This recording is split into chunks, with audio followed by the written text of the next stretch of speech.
tapi tetap berdasarkan ilmu ya teman-teman. Ya, betul sekali. Kali ini kita akan membahas masalah yang sangat dekat dengan kehidupan mahasiswa nih teman-teman, yaitu insomnia atau sulit tidur. Pernah nggak sih badan udah lelah, tugas sudah selesai, tetapi keinginan ingin tidur tuh justru pikiran nih kemana-mana gitu. Ya, mulai dari memikirkan tugas yang belum dikumpulkan, jadwal praktikum, presentasi, sampai takut nilai tidak sesuai harapan nih teman-teman. Kalau sering mengalami hal seperti itu, jangan langsung menyepelekan ya teman-teman. Karena hari ini kita akan membahas insomnia dari sudut pandang keperawatan. Nah, kali ini sudah hadir bersama kita Nurse Amel dan juga Fania. Nah, mahasiswa keperawatan yang pernah mengalami insomnia. Halo semuanya, terima kasih telah mengundang saya pada hari ini. Saya senang sekali berbagi pengalaman sama kalian semuanya. Dan halo Sobat Rebahan, semoga pembahasan kita hari ini dapat menambah wawasan dan pengetahuan kita semua.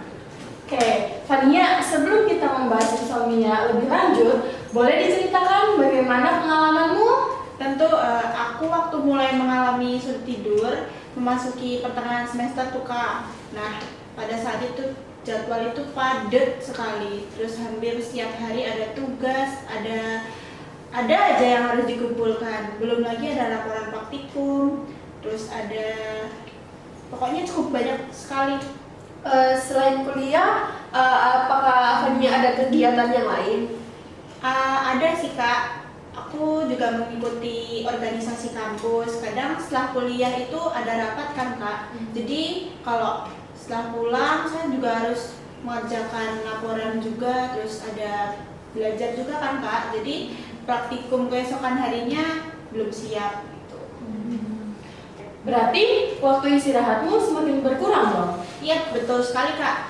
Awalnya aku mikir nih, kadang begadang itu adalah hal yang biasa buat aku. Aku juga merasa kayak aku masih muda, aku masih kuat gitu. Jadi aku rasa sering tidur lewat pukul 12 malam. Terus bahkan sampai lupa jam 3 pagi. Lalu kenapa mulai merasakan ada yang tidak beres di tubuh Fania tuh? Saat ngerjain tugas sih Kak, tugas itu mulai berkurang. Aku juga pengen tidur lebih cepat, terus ternyata setelah aku lihat-lihat tidur itu aku tetap gak bisa tidur, jadi badannya cepat lelah, terus mata juga kerasa berat, tetapi pikirannya juga tetap aktif gitu. Apa yang biasanya kamu pikirkan? Banyak sih Kak, macam-macam. Kadang aku mikirin tugas berikutnya, terus ada materi yang belum aku pahami juga. Jadi kadang juga aku ingat kesalahan-kesalahan saat presentasi. Bahkan hal-hal sekecil apapun yang sebenarnya gak harus aku pikirkan, jadi aku pikirin gitu. Jadi semakin dipaksa tidur tuh justru semakin gak bisa tidur ya Van? Iya betul banget Kak. Akhirnya aku juga ngambil ponsel, terus dari situ aku buka sosial media kan Kak sebentar, tetapi malah makin lama makin gak bisa tidur. Terus aku sadar waktunya udah hampir subuh. Dampaknya kamu saat kuliah gimana, Van? Dampak aku yang pertama, aku sering ngantuk di kelas. Kadang kalau dosen ngejelasin materi aku sulit banget konsentrasi Kak. Terus habis itu ketika praktikum juga aku juga kurang fokus, jadi suasana hati juga mudah berubah. Terus hal kecil aja buat aku kesel banget waktu itu. Nah, nilai kuliah juga gimana nih Van? Terganggu atau enggak ini? Aku terganggu tapi sedikit sih Kak, karena sulit memahami materi saat perkuliahan itu. Aku juga harus mengulang belajar di rumah, terus akhirnya waktu tidur semakin berkurang. Terus seperti lingkaran yang terus berputar gitu Kak. Tuh. Miss Amel nih, apa kondisi yang dialami Fania termasuk insomnia? Nah, keluhannya memang mengarah ke insomnia, namun itu tidak bisa didiagnosis dengan satu malam sulit tidur gitu. Karena kita bisa mendiagnosis itu jika kita melihat seberapa sering keluhan itu terjadi dan apakah keluhan itu sudah mengganggu aktivitas kita sehari-hari atau tidak gitu. Nah, Nurse Amel, sebenarnya apa yang dimaksud dengan insomnia sih? Nah, insomnia itu gangguan tidur yang membuat seseorang sulit memulai tidur atau sering bangun malam-malam gitu, atau bangun terlalu pagi tetapi tidak bisa tidur kembali. Berarti tidak semua orang yang bergadang mengalami insomnia ya, Miss Amel? Benar, ada orang yang memang sengaja begadang untuk mengerjakan tugas, tetapi ada juga yang memang ingin tidur tetapi itu tidak bisa tidur gitu. Jadi keduanya tuh kedua hal yang berbeda.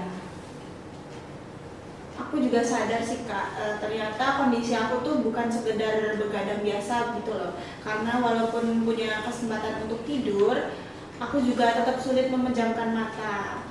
Nah, betul. Itulah yang perlu diperhatikan. Karena kalau dibiarkan terlalu lama, dampaknya itu bisa mempengaruhi kesehatan maupun mental. Nah, Nurse Amel, apa dampak jika insomnia tuh terus dibiarkan begitu? Oke.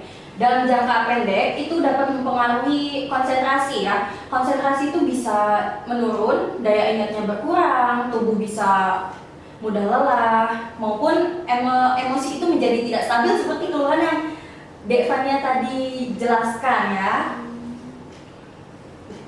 Berarti kalau pada mahasiswa tentu akan berpengaruh saat belajar ya?